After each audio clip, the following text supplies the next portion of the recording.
So now that we've got an idea of functions, we got an idea of our basic function being a line, we're going to look at a variety of different functions. You want to be comfortable and familiar with every single one of these. You want to know the graph, you want to know the domain, the range, and you want to know all of the properties about that function as well. So the one thing we haven't talked about is continuity of a function. So we say a function is continuous over an interval of its domain if its hand-drawn graph over that interval can be sketched without lifting up the pencil from the paper. So basically that means you have no jumps, you have no holes, you can just draw that thing straight through, no problems whatsoever. So if we look at two different graphs and we look at the intervals of continuity, for the one on the left-hand side, I can draw that thing fluid. I've got no holes, no jumps, we're good. This thing is continuous over the entire real numbers.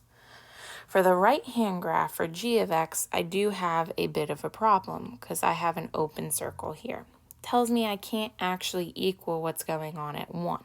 So I'm continuous everywhere except for 1. So I'm continuous from negative infinity to 1, and then also from 1 to infinity. So on either one of those intervals, we have continuity. Okay, so now we're going to look at types of functions, and we're going to go through all the properties we can along with the graph. The first one is the identity function, which is really just f of x equals x. You input a number, you get exactly that number in return. So the graph is just a line. When you plug in 0, you get 0 as an output. You plug in 1, you get 1 as an output. It's really just a line with slope 1 and y-intercept 0, 0. The domain, all real numbers. The range, all real numbers. It's always going to be increasing, and it's continuous for all real numbers. So it's one of our nicest, simplest functions we can possibly have. The square function, also our parabola, is going to be f of x equals x squared. So your basic shape for this graph is you're going to plug in 0, get 0 as an output. Regardless of x being positive or negative, the output is going to be something greater than 0. So your domain is anything you want. Your range, however, is from 0 to infinity. You're never going to get a negative number. It's things increasing on half of this interval. So from 0 to infinity, the function is going to be increasing. And then it's decreasing on the left half. So that's from negative infinity to 0. And that is a poorly written parenthesis, but it is a parenthesis. Try not to do that on any of your work. Now for continuity, it's continuous everywhere. You can draw this without lifting up your pencil. The cubing function is going to take your input and cube it. So the graph is going to be slightly different. When you have a positive value, the cube of it is going to be positive. When you have a negative value, the cube of it is still going to be negative.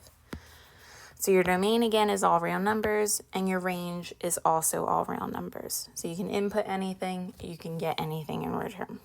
It's always going to be increasing, it's decreasing nowhere, and it's continuous for all real numbers as well.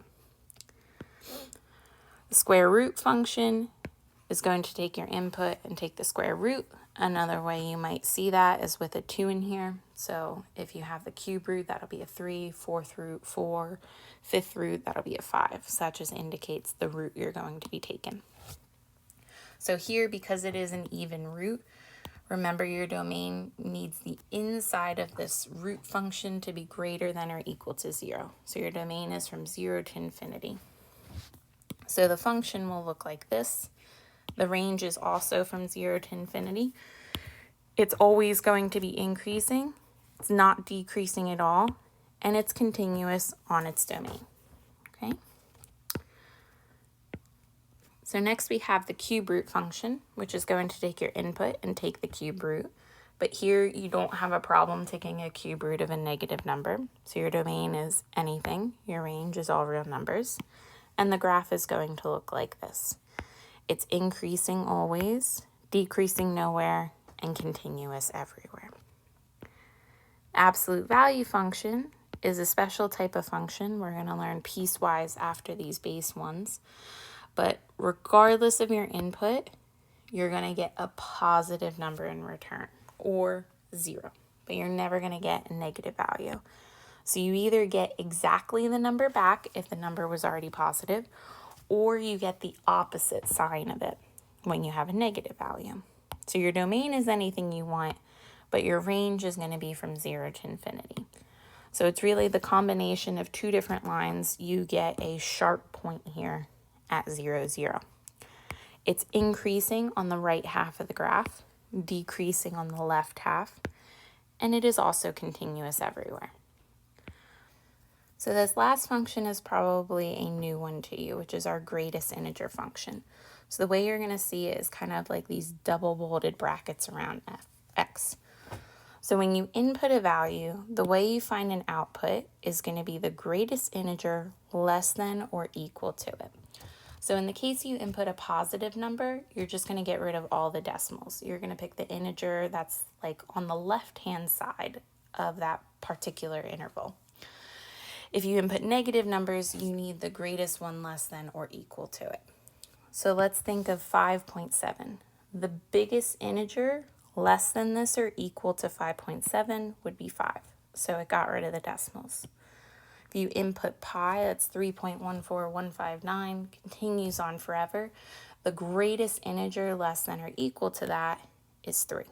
If I input negative 1.1, these get a little bit hard because you might want to say it's negative 1 as an output. But if you think of a number line, here's negative 1, here's negative 2, negative 1.1 is right here. This is the greatest integer less than or equal to this point. So you get negative 2. If you input an integer itself, you're going to get that integer in return. So you can also hear this called as a floor function because it kind of just brings this point and puts it to the floor. So it brings it down to here. If I input a number in between negative 1 and 0, it would give me the floor of this interval it falls in between. So because of that, it's really got a bunch of different rules for the output. You're only going to get integer values based on the particular interval. So let's start with 2. You're going to get 2 if the value is somewhere in between 2 or 3, but strictly less than 3. You're going to get 1 as an output if the number is between 1 and 2. And then it just keeps following this pattern and continues on forever. So it's also called a step function for this reason, because when you go ahead and graph this, you get a bunch of steps. So you can always equal the left endpoint, but you're going to have an open circle at the right endpoint. So if we look at this between 1 and 2, that's 1.1, 1.5, 1.999999999. All of those are going to give you 1 as an output, except this moment you hit 2. The second you hit 2, jumps up, and I'm not going to hit anything in between. So for the properties about this, your domain, you can still do whatever you want, but I'm not getting every single y value. So I don't want to put negative infinity to infinity as my range. I'm really only getting these integer numbers. So the way we could write this is we take all value y such that y is an integer, or you could write it as the ... to tell you to continue on forever, negative 2, negative 1, 0, 1, 2, continue on forever. It's constant on each of these smaller intervals, and it's discontinuous at every single integer value. Okay. So this is a much harder function to deal with, but do your best with it. Pick some values. Work with it the best you can. Okay. So the next thing we're going to do is with piecewise defined functions, and this will be the last thing we deal with. So piecewise, you split up a function into different pieces, and on different parts of the domain, you're going to have a different output for that particular section. So if you look at the absolute value function and the greatest integer, depending on the input, you have a select output that tells you what to do. So the way I like to go ahead about graphing these is I'll graph each one individually, and then I'll go back and deal with these domain restrictions that they give us.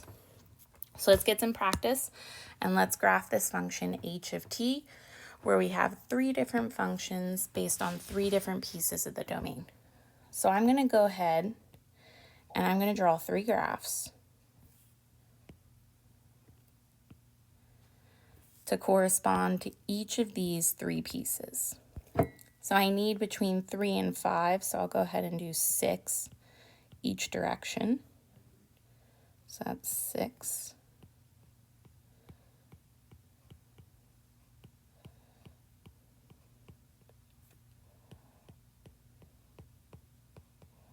And I'll do the same on all of these graphs.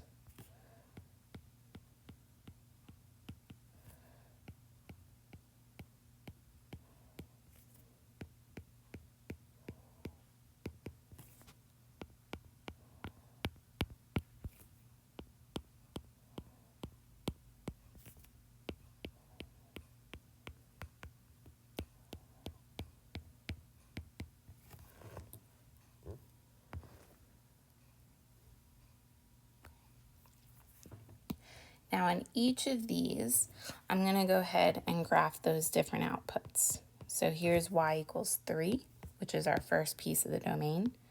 Here's y equals t, and then y equals 7. And then I'll worry about the restrictions after I've graphed these normal functions.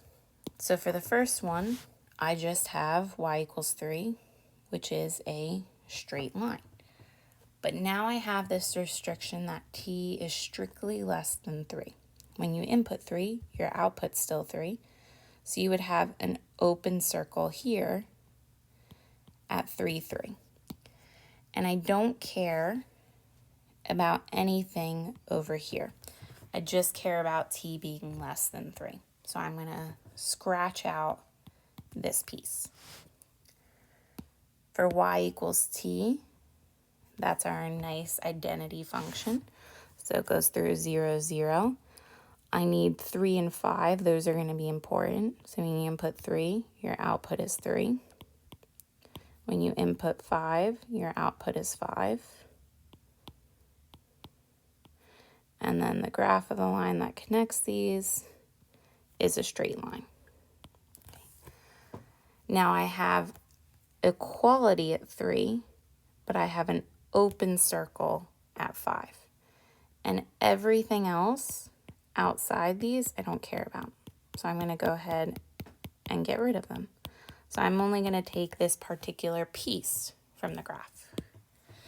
And then for y equals 7, I need to go up one more to 7.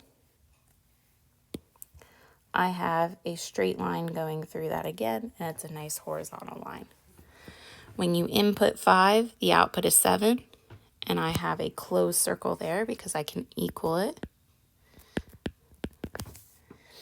And then anything to the left, I don't care about. So we make this domain restriction. Okay. Then we go ahead and combine each of these individual pieces on a single graph. So I've gone ahead and done that already. Zoom out so we can see everything at once. So we've got our first piece on the left, y equals 3, which is that constant. It happened to be that the identity function filled in that particular hole. So this was the point 3, 3, which had an open circle, but then we filled it in because the identity function in the middle had the same point. At 3, 5, we have an open circle, and then at 5, 7, we have a closed-in circle. So if we consider this function now, here's the graph of our function h of t. It's continuous almost everywhere. The only problematic point is at 5 because you have this jump going on. So we say it's continuous on negative infinity to 5, then from 5 to infinity, and it's discontinuous at x equals 5. Okay? So what we're going to do with these, now that we've got the base functions, we're going to apply a bunch of different transformations to go ahead and graph more functions.